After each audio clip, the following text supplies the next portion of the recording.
Hi, it's the M.L.M for the Soul channel, and I do have a new topic for today. Before I begin, I just would like to say, may the words and expressions of my mouth and the thoughts and meditations of my heart find favor and acceptance before you, Hashem. And some people I thank have inspired me. I hope they can inspire you as well. I will have links below this video to their sites. They are Rabbi Shalom Arush, Rabbi Lazer Brody, Rabbi Yosef Mizrahi, Rabbi Eli Mansour, Rabbi Lon Anova, Rabbi Yuval Ovadia, Rav Daniel Asore, Nisan Baruch Black, David Sachs, Rabbi Michael Skobach, Jews for Judaism, Rabbi David Ashir, and Rabbi Yaron Ruvain. As well, if you never checked out this channel before, I will have a link right below this video to my first video, and it explains what M.L.M for the Soul means, what it stands for, what I'm doing. So today we're up to part 4, or I should say I'm up to part 4, sharing with you of what I call, this is the Emet, the truth. Do you dare to deny it or defy it?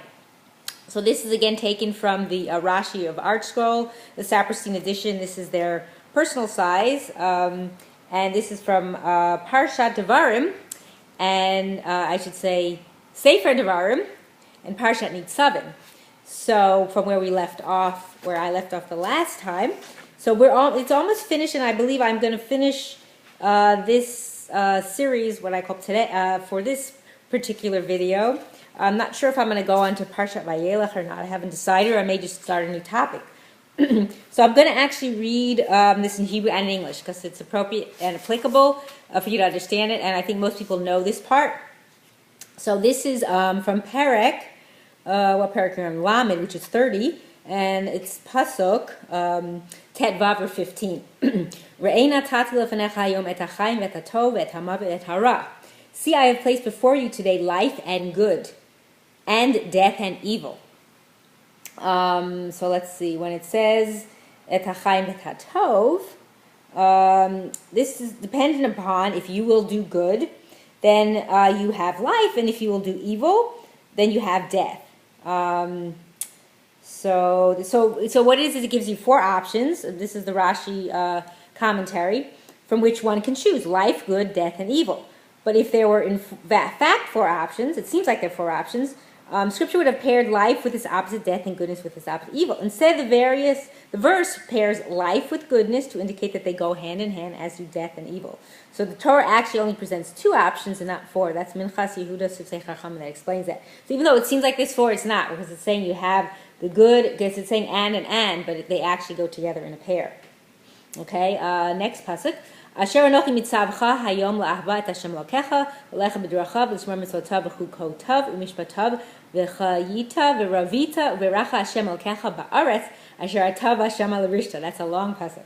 So it goes like this: that which I command you today, to love Hashem your God, to walk in His ways, and to keep His commandments, His statutes, and His ordinances, and you will live and you will multiply, and Hashem your God will bless you in the land to which you come to take possession of it. So here, just for me, just reading that, you can get the point of what Hashem is saying to Moshe is like, yeah, do what I tell you, and then you're going to have everything basically that you want. So pretty basic. Follow my commandments, my statutes, my ordinance. Mitzvotav, chugotav, mishpatav. So then you'll have everything. So when it says, let's see, Asher anochi mitzavcha hayom la'ahava. So Rashi, this is the Rashi elucidated underneath. Here you have good, and upon it depends, and you will live and you will multiply, and here is where you have life. So this supports Rashi's point about that life and good are interdependent, meaning they depend on each other. Same thing with death and evil. Okay, next pasuk is Yud Zayin 17. V'im yifnei levavcha v'lo tishma v'nidachta, v'ishtachavita le'elohim achrim v'avadetam. So for those of you who do understand Hebrew, you know what I just said. But if your heart will stray and you will not listen, and you are led astray, and you prostrate yourself to the gods of others and serve them. So it sounds like what's coming up in the next psukim is not going to be very nice, because if you do this, there's going to be a consequence. That's what we know. There's always consequence to your actions. So everything you do has a consequence. So what it says for this, if your heart will stray, that means here, if we're talking about the evil. Okay, next pasuk, Yudchet 18. Higadati lechem hayom. Here's where the hardcore truth comes in. If you don't want to deny it or defy it, because this is what it says. Hashem says, Ki avod tovedun. If you know what that means, very strong words. Lo ta'arichun yamim al hadama asher ata over et hayardin levo shama l'rishta. I tell you today that you will surely be lost. You will not lengthen your days upon the land that you cross the Jordan to come there to take possession of it. So again, avot tavedu means you'll be surely lost, meaning you're wiped out, basically. So what it's saying here, will you be surely lost? Here you have where you have death. Next pasuk. Ha'idoti v'chem hayom et hashamayim v'et ha'aretz ha'chayim b'hamavet v'natati lefnecha ha'bracha ba'klalo v'charta b'chayim. Very important 2 words that I just said, and I'll tell you what they mean if you don't. L'ma'an tichyeh ata v'zar echa. So, I called the heavens and earth today to bear witness against you, because that's who's going to speak up against us.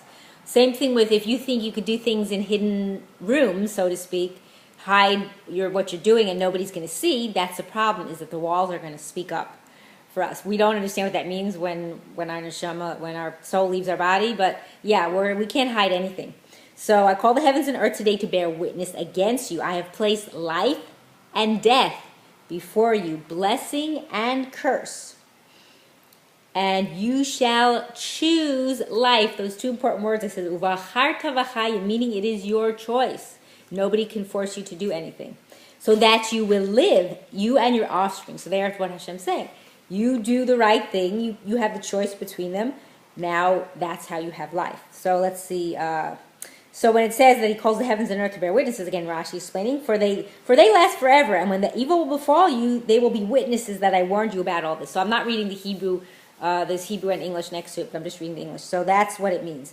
Also, when it says, I call the heavens and earth, another explanation is that Hashem said to Israel, take a look at the heavens which I created to serve you. Might they have deviated from their character? Could it be that the circuit of the sun has not ascended from the east and given light to all the world, like the matter which is said, the sun rises and the sun sets? Take a look at the earth which I created to serve you. Might it have deviated from its character? Could it be that you have sown it and it did not produce plants? Or might you have sown wheat and it yielded barley? Now if these, which were made neither for reward nor for loss, so they don't have a choice, they don't do anything, right? If they are worthy, they do not receive a reward, right? If they do everything that Hashem requires them to do, which they have to do anyway, and if they sin, they do not receive punishment. So either way, it doesn't matter. Do not deviate from their character. You, who if you are worthy, you will receive reward. And if you have sinned, you will receive punishment. How much more so that you should not deviate from the way you are meant to be. So what it's saying underneath, the footnote to this, is that according to the alternative interpretation, I call to bear witness means I use as evidence, not bearing witness in the strictest sense. Meaning, if they do everything because they have to and there's no reward, punishment, and they don't need, so how much more so you who do receive reward should do the right thing. And you should choose life, the commentary there. I instruct you that you should choose the portion of life. We expect the verse to say that you should choose good, but rather he says you should choose life, meaning you shall choose the portion about which life depends, which is the good. When you do the good, that's what it depends on. Like a person who says to his son or to his friend, choose for yourself a nice portion of my estate, and he directs him to the nicest portion and says to him, select this for yourself. Or of this it says, Hashem is my allotted portion, and my cup, kosi. So Hashem menach chalki, you might have heard that expression. Tatomich gorali, you guide my portion. That's from Tehillim. And you laid my hand upon the good portion to say, take this for yourself. So that's very important to realize. That those 2 words, bacharta b'chayim, is like the most important thing. That's how you're choosing life, that you're choosing the good. Okay, and almost finished. Last pasuk for Parashat Nitzavim. La'ava et Hashem lakecha l'shmo b'kolo u'ledav kabo. Ki hu chayecha v'orech yamecha l'shevet al hadama asher nishba Hashem la'avotecha la'Avram liYitzchak u'Yaakov la'teit lachem. So to love Hashem your God, to listen to His voice, and to cleave to Him, for He is your life and the length of your days, to dwell upon the land that Hashem swore to your forefathers, to Avram, to Yitzchak, and Yaakov, to give them. So a lot of things it says in this pasuk. There's no commentary below, but just you could break it down. So one is to love Hashem your God, to listen to His voice, to cleave to Him, for He is your life and the length of your days, to dwell upon the land that Hashem swore to your forefathers, to obviously to give them. So there's like 7 or 8 different things in here. I was trying to count, but just that pasuk that closes this is just fantastic, because it's telling you that you do all this, you're loving Him, you're following Him, you cleave to Him, He's everything, without Hashem, and meaning also the Torah. Torah's Eitz Chayim He, right? It's the life force in us. And then you will dwell in the land that Hashem promised you. So basically ending of Nitzavim is not so much harsh, although there's a little bit there where if you go against me and worship idols, you're going to be surely lost and wiped out.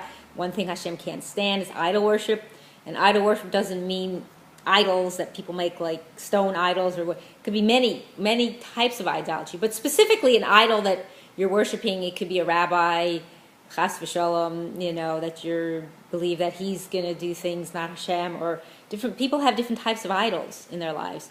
And the idea is Hashem doesn't like those things. So best to follow what he says. It's very basic in here. I know it could be hard for some people, but it really isn't that difficult, because it's amazing the difference in your life when you do what's right. And I hope and pray that we can all do what's right in the eyes of Hashem, and that we will merit to live and see the coming of Mashiach speedily in our days, and the rebuilding of our final and everlasting Beis HaMikdash. Amen. And thanks for watching.